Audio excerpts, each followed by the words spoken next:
Mathura bar association के पूर्व सचिव ने चुनाव को समय पर न कराने को लेकर आमरण अनशन शुरू किया। मथुरा बार एसोसिएशन में पूर्व सचिव राजकुमार उपाध्याय ने मथुरा बार एसोसिएशन के अध्यक्ष और सचिव के खिलाफ मोर्चा खोल दिया है। मथुरा बार एसोसिएशन के पूर्व सचिव राजकुमार उपाध्याय ने समय पर चुनाव कराने और जिन अधिवक्ताओं की सदस्यता खत्म कर दी गई है उनको बहाल कराने की मांग को लेकर आमरण अनशन शुरू कर दिया है। इस दौरान पूर्व सचिव ने कहा कि इससे पूर्व 1 अगस्त को भूख हड़ताल पर बैठे थे बार एसोसिएशन के अध्यक्ष और सचिव के खिलाफ गंभीर आरोप लगाए गए हैं और कहा कि मथुरा बार एसोसिएशन का पिछला वार्षिक चुनाव 3 सितंबर 2021 को संपन्न हुआ था। उस लिहाज से 2 सितंबर तक चुनाव संपन्न करा देना चाहिए था। अगर इनकी मंशा ऐसी थी कि 2 सितंबर 2022 को चुनाव नहीं कराना था तो बार एसोसिएशन के वर्तमान पदाधिकारियों को हर हाल में 31 जुलाई 2022 तक अपने पदों से त्यागपत्र दे देना चाहिए था। इसी क्रम में अधिवक्ताओं ने जानकारी देते हुए बताया कि महिला थाने के बाहर नोटिस चस्पा कर दिया गया है जिसमें अधिवक्ताओं के प्रवेश पर प्रतिबंध लगा दिया गया है, जिससे अपने क्लाइंट के साथ जाते समय अधिवक्ताओं को भारी अपमान झेलना पड़ता है। जी वकील साहब, आज धरने पे बैठे हैं, किन मांगों को लेकर बैठे हैं? इससे पूर्व 1 अगस्त 2022 को भूख हड़ताल पर बैठे थे अध्यक्ष और सचिव के खिलाफ। इनकी हठ धर्मता है, गैर कानूनी गैर संवैधानिक तरीके से मनमानी करते हुए दलाली और भ्रष्टाचार में लिप्त होते हुए अधिवक्ताओं पर अत्याचार और शोषण करते हुए तानाशाहीपूर्ण रवैया अपनाए हुए हैं। तब भी ये चुनाव समय पर नहीं करा रहे थे। पिछला वार्षिक मथुरा बार एसोसिएशन का चुनाव जो संपन्न हुआ था वो 3 सितंबर 2021 को वार्षिक चुनाव संपन्न हुआ था। उस लिहाज से इन्हें हर हालत में 2 सितंबर तक मथुरा बार एसोसिएशन का चुनाव संपन्न करार देना चाहिए था। अगर इनकी मंशा ऐसी थी कि 2 सितंबर 2022 तक चुनाव संपन्न नहीं कराना था तो मथुरा बार एसोसिएशन के वर्तमान पदाधिकारियों को हर हाल में 31 जुलाई 2022 तक अपने अपने पदों से त्यागपत्र दे देना चाहिए था। अन्यथा की स्थिति में आप चुनाव कराते, 12वां महीना जो होता है बार एसोसिएशन के वार्षिक चुनाव को कराने के लिए होता है, लेकिन इन्होंने ऐसा नहीं किया और मनमानी पर उतर आए हैं। और इस बीच इन्होंने जो पिछला आमरण अनशन हुआ था तो एक एल्डर्स कमेटी का गठन किया था। एल्डर्स कमेटी में 7 पूर्व अध्यक्ष मेंबरान थे। तो एल्डर्स कमेटी ने जो हमारी मांगों से संबंधित जो सिफारिशें की थी, हमारी संपूर्ण मांगों को मानते हुए सिफारिशें बार के पदाधिकारियों को की और बार के पदाधिकारी अध्यक्ष श्रीमान अध्यक्ष और सचिव महोदय ने एल्डर्स कमेटी की सारी सिफारिशों को मानते हुए 4 अगस्त 2022 को हमारी हंगर स्ट्राइक जो चल रही थी उसको विड्रॉ कराया। और इन्होंने यहाँ तमाम पत्रकारों के समक्ष, एल्डर्स कमेटी के समक्ष और 100, 200, 400, 500 वकीलों के समक्ष ये आश्वासन दिया कि हम हर हाल में 2 सितंबर 2022 तक मथुरा बार एसोसिएशन का वार्षिक चुनाव संपन्न करा लेंगे। लेकिन आज 1 सितंबर हो गया, इनका वार्षिक चुनाव के लिए किसी प्रकार का कोई प्रयास नहीं किया गया, एक कदम आगे नहीं बढ़ाया गया और ये बेईमानी पूर्वक मनमानी करते हुए चुनाव को टालते हुए चले जा रहे हैं।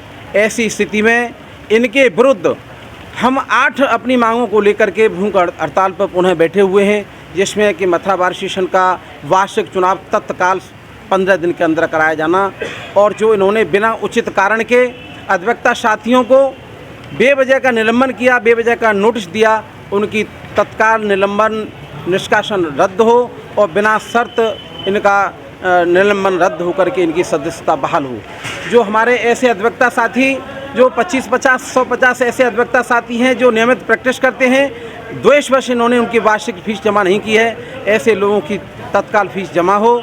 और इन्होंने पूरे वर्ष जो अधिवक्ता साथियों पर अत्याचार किए हैं, जुल्म ढाए हैं, तो ये अधिवक्ता साथियों से अध्यक्ष और सचिव जो हैं माफ़ी मांगें। और ये अध्यक्ष महोदय ने एक महिला थाने में एक ऐसा लेटर लगा दिया है और चस्पा करा दिया है कि कोई बाध्यकारी के साथ में कोई हमारा अधिवक्ता साथी अगर महिला थाने में जाते हैं तो घुसने से पहले ही वहाँ के सिपाही से लेकर इंस्पेक्टर महोदय सभी उनको जलालत कराते हैं, बदतमीजी करते हैं और उन्हें अपमानित करते हैं। चूँकि अधिवक्ता साथी बाध्यकारी के साथ में जात महिला थाने जाते हैं तो पुलिस वालों को मनमानी करने में परेशानी पैदा होती है, अधिवक्ता उसमें व्यवधान पैदा करते हैं, इनको उसकी वजह से इनको अधिवक्ता अच्छे नहीं लगते, बुरे लगते हैं। तो वहाँ पर महिला थाने पर अधिवक्ताओं का बहुत अपमान हो रहा है और ऐसी स्थिति में अधिवक्ता इतनी बेइज्जती महसूस कर रहे हैं कि वो जाएं तो कहाँ जाएं। और तमाम हमारे अधिवक्ता साथी ऐसे हैं जो दिल्ली बार काउंसिल से रजिस्टर्ड हैं, कोई जोधपुर काउंसिल से रजिस्टर्ड हैं, कोई मध्य प्रदेश काउंसिल से रजिस्टर्ड हैं। तो ऐसे हमारे बार के पदाधिकारी ऐसे अधिवक्ताओं को भी यहाँ से निकालने का एक षड्यंत्र और एक साजिश रच रहे हैं। जो हम बार काउंसिल से रजिस्टर्ड अधिवक्ता हैं, उनका किसी भी कीमत पर हम अपमान बर्दाश्त नहीं करेंगे। एसआईटी जो एमएससी का काम करते हैं हमारे अधिवक्ता साथी, कुछ अधिवक्ता साथियों को एसआईटी के जांच के नाम पर अध्यक्ष महोदय ने कई अधिवक्ता साथियों से 5-5, 6-6 लाख रुपए की ठगी की है। तो ऐसे में वो पैसे वापस हों और अध्यक्ष महोदय जरा सी झूठी बातों पर अधिवक्ता साथियों को नोटिस देकर के निलंबन निष्कासन करते हैं। तो जब इन्होंने अधिवक्ता साथियों से एसआईटी की जांच के नाम पर 5-5, 6-6 लाख की ठगी की है, तो इनका निष्कासन भी होना चाहिए और इनके खिलाफ ठगी और 420 का मुकदमा भी पंजीकृत होना चाहिए। सर्वप्रथम मैं जो उपाध्याय जी ने जो बातें कही हैं उनका समर्थन करता हूं और इसके साथ एक निवेदन और करता हूं। क्यों?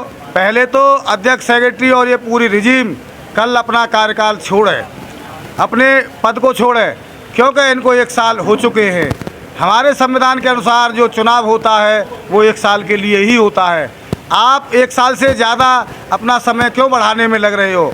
जो आप तरह तरह के जो बायलॉज लेके आ रहे हो, एक आप नया बायलॉज लेके आए हो जो 2006 में बना था और वो रद्दी के टुकड़े में पड़ा हुआ था, उसे कोई पूछने वाला नहीं है, ना उसके हिसाब से पूरे उत्तर प्रदेश में कहीं चुनाव कराए गए हैं। परंतु आपको अपने 2-3 महीने बढ़ाने के चक्कर में जो अधिवक्ता जहाँ 5-5, 4-4 साल से जो अपना मेहनत कर रहे हैं, अधिवक्ताओं के पास वोट मांगने जा रहे हैं, आप केवल उनको हटाने के लिए और वो चुनाव न लड़ें, आप धूर्तता कर रहे हैं और उनको चुनाव लड़ने से रोक रहे हैं। तरह तरह के आप बायलॉज लेके आ रहे हैं, तरह तरह की वकीलों को आप धमकी दे रहे हैं, तरह तरह के आप बार काउंसिल से आदेश करा के ला रहे हैं, क्योंकि आपके खिलाफ भी आदेश हुए थे। मैं आपसे अनुरोध करना चाहता हूं कि इन बायलॉजों को अलग रखकर हमारी जो संस्था का बायलॉज है, जो पुराना बायलॉज है, उसके अनुसार हमारी आयु सीमा बढ़ी हुई है, उसमें हमारे खर्चे बंधे हुए हैं, उस हिसाब से हमारी पूरी बार एसोसिएशन पुराने बायलॉज जो हमारा बायलॉज आगरा सोसाइटी में जो रजिस्टर्ड है उसके हिसाब से चुनाव होता है और उसके हिसाब से चुनाव होता चला आया है। मैं आपसे अनुरोध करूंगा कि आप अपना मथुरा बार का जो चुनाव रजिस्टर्ड है, जो हमारी मातृ संस्था है, उससे आप चुनाव कराएं। ये बायलॉज से चुनाव नहीं कराएं और नहीं आपको परिणाम ये भुगतने पड़ेंगे और ऐसे गंभीर परिणाम भुगतने पड़ेंगे कि आप कचहरी में मुंह दिखाने लायक नहीं रहोगे। आपको पता नहीं है कि आपका कार्यकाल ख़त्म हो गया है और तुगलकी फरमान आपके ख़त्म हो चुके हैं। आपकी मैं इन्हीं शब्दों में घोर निंदा करता हूं और आपसे कहता हूं कि आप समय पर चुनाव कराएं। और जो राजकुमार उपाध्याय जी को आपने आश्वस्त किया था कि 1 तारीख तक चुनाव कराएं, चलो 1 तो आज हो गई। इसी क्रम में उपाध्याय जी आज पुनः आमरण अनशन पर बैठे हुए, 1 नहीं तो कम से कम 5 दिन में, 4 दिन में, 6 दिन में, जितना जल्दी हो सके चुनाव कराएं और पुराने बायलॉज से चुनाव कराएं। दिल्ली वालों का सम्मान लौटाएं, आप दिल्ली वालों से माफ़ी मांगें।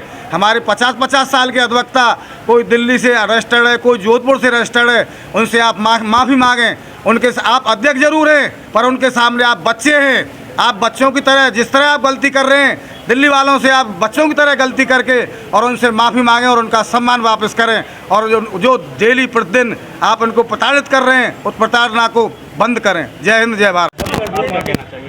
देखो, वकीलों के शोषण के विरुद्ध ये धरना उपाध्याय जी द्वारा पुनः दोबारा दिया जा रहा है और उसमें कई मुद्दे ऐसे हैं कि मथुरा बार एसोसिएशन के पदाधिकारियों द्वारा लगातार शुरू से पहले तो नोटिसबाजी, नोटिस के बाद कितने वकीलों को पहले निकाल दिया गया, अब दिल्ली वालों के पीछे पड़ गए, एक नया मॉडल बायलॉज ले आए कोई, तो मतलब वो क्या करेंगे, उनका कोई कुछ है नहीं।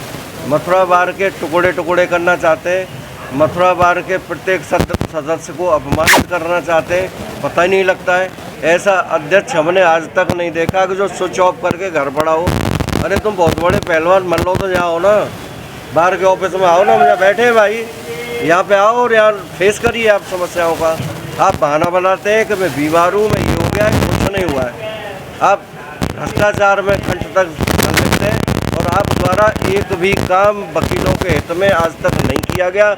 मैं आपके सारे कृत्यों की, कुकृत्यों की घोर निंदा करता हूँ और आप द्वारा ये तुगलकी फरमान जो फरमाए जा रहे हैं ना, कल तक का आपका लास्ट टाइम है।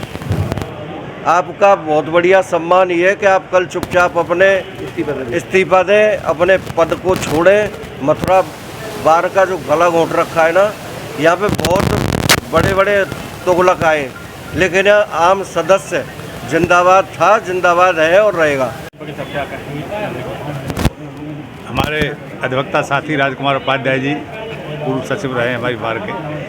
बड़ा दुर्भाग्य का विषय है कि उन्हें दो बार आमरण अनशन पर बैठना पड़ रहा है। अध्यक्ष महोदय द्वारा जब ये पहले बैठे थे आमरण अनशन पर, तो यहाँ अनशन स्थल पर आकर उन्होंने घोषणा की थी कि या तो 3 तारीख से पूर्व चुनाव करा देंगे, अन्यथा हम अपना चार्ज छोड़ देंगे। तो अपना तो निवेदन यही है कि कल वो अपना कार्यकाल पूरा उनका हो रहा है और अपनी यहाँ घोषणा के अनुसार सारी रिजिम अपना त्यागपत्र दे, एल्डर्स कमेटी को चार्ज दे। एल्डर्स कमेटी में उन्होंने ऐसे लोग भर दिए हैं जिनका कोई उससे लेना देना नहीं है, न किसी को चुनाव में इंटरेस्ट है। इनको केवल इंटरेस्ट चेयरमैन चाहिए, अध्यक्ष महोदय को, क्योंकि ये उनके सेक्रेटरी रहे हैं, तो इन्हें आदत पड़ी हुई है सेक्रेटरी होने की उनकी। दूसरा मेरा अनुरोध ये है कि एल्डर्स कमेटी को चार्ज दें। अब घोषणा फिर भी यही कर रहे हैं। भाई आप कौन हो? आपने घोषणा जब ये कर दी, या तो हम चुनाव करा देंगे 3 से पहले, नहीं तो एल्डर्स कमेटी को चार्ज दे देंगे। आप आगे की घोषणा कर रहे हैं कि चुनाव हम कराएंगे। चुनाव आप कैसे करा लोगे? आपका कार्यकाल समाप्त हो गया। पहले आप कहते थे कि सुप्रीम कोर्ट का आदेश का वायोलेशन हो जाएगा, कंटेम्प्ट लग जाएगा अगर दिसंबर से पहले चुनाव करा दिया। इनका ये तर्क था, सारी कचहरी को मालूम है। तो आज क्या सुप्रीम कोर्ट ने वो आदेश अपना वापस ले लिया? महज इनका छलावा है। टूर में इन्हें पैसे हड़पने थे, 2,80,000 रुपये व्यवस्था देखने के लिए करके आए और 7 लाख रुपए के मसाले ले गए। 96 आदमी गए। तो ये सब दूध का दूध पानी का पानी यहाँ होगा। इसलिए इनका ये है कि कल ये कृष्णमुख कर दें तो इसी में इनकी भलाई है। आप क्या कहना चाहेंगे? आपके चैनल के माध्यम से मैं कहना चाहता हूँ, जो हमारे भाई पूर्व सचिव राजकुमार उपाध्याय जी की मांग है वो अब भी जायज़ हैं और पहले बैठे तब भी जायज़ थी। लेकिन आपने एक झूठा आश्वासन दे के उस समय आमरण अनशन इनकी ख़त्म करा दिया और उसके बाद भी जो मांगें थी आज तक पूरी नहीं की गई और पूरा कार्यकाल 1 साल आपने निकाल दिया और अपने मनमाने ढंग से पूरे अधिवक्ताओं के विरोध में जो कार्य किए हैं वो घोर निंदनीय है। और एक नया फरमान चुनाव की तिथि घोषणा होने के बाद कि दिल्ली के अधिवक्ता, अन्य प्रदेश के अधिवक्ता यहाँ वोट नहीं डालेंगे, उनकी सदस्यता ख़त्म हो जाएगी या मॉडल बायलॉ से चुनाव किया जाएगा, ये बिल्कुल गलत है। अगर ऐसी कोई बार काउंसिल का आदेश था तो आपको पूर्व में बाकी अधिवक्ताओं को सूचित करना चाहिए था, जिनको समय मिले और वो अन्य जगह से अपना रजिस्ट्रेशन कैंसिल करा के यूपी बार काउंसिल में रजिस्ट्रेशन करा सकें। लेकिन चुनाव की तिथि घोषणा होने के बाद आप एकदम अपना वो अधिकार जताते हुए आदेश दे देते हैं कि नहीं साल में वोट डाल पाएंगे ना आप सदस्य रहेंगे यहाँ के, ये बिल्कुल गलत है। और दूसरी बात, मॉडल बायलॉ से चुनाव कराने की, अगर मॉडल बायलॉ से आपको चुनाव कराना था तो आपको अपने कार्यकाल में 6 महीने पहले, 8 महीने पहले, 2 महीने पहले सभी अधिवक्ताओं को सूचित कराना चाहिए था। मॉडल बायलॉ की कॉपी दिलानी चाहिए थी, जिससे कि जो अधिवक्ता चुनावी मैदान में प्रत्याशी हैं, जो 1 वर्ष से मेहनत कर रहे हैं, पैसा खर्च कर रहे हैं, सब कुछ कर रहे हैं, उनको आज तक मॉडल बायलॉ की जानकारी नहीं है कि क्या मॉडल बायलॉ में अंदर है। और आपने चुनाव की तिथि घोषणा करने के बाद में एक मॉडल बायलॉज को बारिश मथुरा पर थोपा है, वो बिल्कुल नितांत गलत है। चुनाव हमारे संविधान के अनुसार होना चाहिए, जो कि आज की डेट में भी चिटफंड सोसाइटी आगरा में रजिस्टर्ड है। जी, आप क्या कहना चाहेंगे? देखिए, मेरा कहना ये है कि हमारे माननीय अध्यक्ष जी, माननीय सेक्रेटरी और बाकी सब पदाधिकारी जो हैं वो इसलिए हैं कि जो हमारी बार एसोसिएशन मथुरा का संविधान है उसके तहत चुनाव हुए, उसके तहत प्रक्रिया हुई और ये सब निर्वाचित हुए। और निर्वाचित होने के बाद उसी संविधान की कसम खा के इन्होंने ये कहा कि वकीलों के हित में काम करेंगे। अब वर्तमान में स्थिति ये है कि ये किसी वकील के हित की बात तो कर ही नहीं रहे हैं, अपने निजी स्वार्थों की बात कर रहे हैं या व्यक्ति विशेष को लाभ देने की बात कर रहे हैं। वर्तमान की स्थिति में जो पदाधिकारीगण हैं वो संविधान को, मथुरा बार एसोसिएशन के, और ये जागरूक होना पड़ेगा। मैं आपके माध्यम से अपील करूंगा, जितने भी अधिवक्ता मुझे सुन रहे हैं जो रजिस्टर्ड मेंबर हैं मथुरा बार एसोसिएशन के, वो इस चीज़ का मंथन करें और इस बात को समझें कि उनका कहना ये है, ये जब हमारे यहाँ हमारे यहाँ आधारण आम सभा हुई, आम सभा में सभी ने ध्वनिमत से निर्णय लिया कि 7 अक्टूबर को चुनाव होगा और चुनाव होगा हमारे कॉन्स्टिट्यूशन के हिसाब से। तो माननीय अध्यक्ष जी ने अपने आप एक एंडर कमेटी के विरुद्ध जाके लेटर लिखा और उस लेटर को लेके 27 तारीख में वो गए इलाहाबाद और वहाँ से एक नया ऑर्डर पारित करा के लाए हैं कि मॉडल बैलेट के हिसाब से चुनाव होना चाहिए। यानी कि जो हमारे संविधान में जो प्रावधान है उन्हें धता बताते हुए साधारण सभा का जो क्या कहेंगे उसे कि जो आम राय थी उसे दरकिनार करते हुए आप इलाहाबाद गए। मतलब आप साधारण सभा को भी नहीं मानेंगे, आप एल्डर कमेटी को भी नहीं मानेंगे, आप किसी को नहीं मानेंगे। आप खुद वो करना चाहेंगे जो आप करना चाह रहे हैं, पर ये कब तक चलेगा? 2 तारीख के बाद आप पद पे नहीं रहेंगे। सम्मान अजीत तेरिया का नहीं है, सम्मान पद का है। यहाँ एक जो नया लड़का रजिस्टर्ड हुआ उसका भी उतना ही सम्मान है जो सीनियर मोस्ट है, वो भी पंजीकृत अधिवक्ता है। सम्मान कमाया जाता है, आपने पूरी साल सम्मान गंवाया है। पूरी साल में कोई आदमी ऐसा मतलब ढूंढ के देखा है कि मेरा विरोधी कोई ऐसा तो नहीं है जो मेरा विरोध करने से रह गया हो। ये रह गया तो इन्हें भी कुछ ना कुछ दो। बार के फंड में से उदम हुआ है, अभी रिसेंट विड्रॉ हुआ है एक हैंडसम अमाउंट, उसकी मैंने जानकारी कर ली है, अकाउंट की डिटेल्स ले ली है। आप कल 2 तारीख हो जाने दो, उसके बाद दूध का दूध होगा, पानी का पानी होगा। कानून हम भी पढ़े लिखे हैं, जितने हैं सब अधिवक्ता हैं और हो सकता है आपसे कम जानते हो पर अधिवक्ता तो हैं। जी बताएं आज क्या थे? इन्होंने बार काउंसिल दिल्ली से रजिस्टर्ड अधिवक्ताओं को बिना किसी जानकारी के नोटिस के अलग कर दिया है। ये बार को बांटने का काम कर रहे हैं और अनावश्यक रूप से लोगों को परेशान कर रहे हैं। पूरी साल कोई काम नहीं किया है, किसी को बाहर निकाला है, किसी को सस्पेंड किया है, यही सारा काम करते रहे। बाहर के हित में इन्होंने कोई काम नहीं किया है। पूरी साल लोगों को जेल भिजवाया है या लोगों को सस्पेंड किया है, बाहर निकाल दिया है। अब दिल्ली के 300 लोगों को अलग निकाल दिया है। इसकी क्या आवश्यकता है बाहर को बांटने की? ये हिटलरशाही का काम किया है इन्होंने। जनहित में, बाहर के हित में कोई काम नहीं किया है। यही कहना है हमारा, इसे निलंबन को वापस लें। आज ही लाएं अपनी मनपसंद Maruti Suzuki car Uma Motors Arena से और पाएं तुरंत फाइनेंस की सुविधा कम से कम ब्याज दर पर।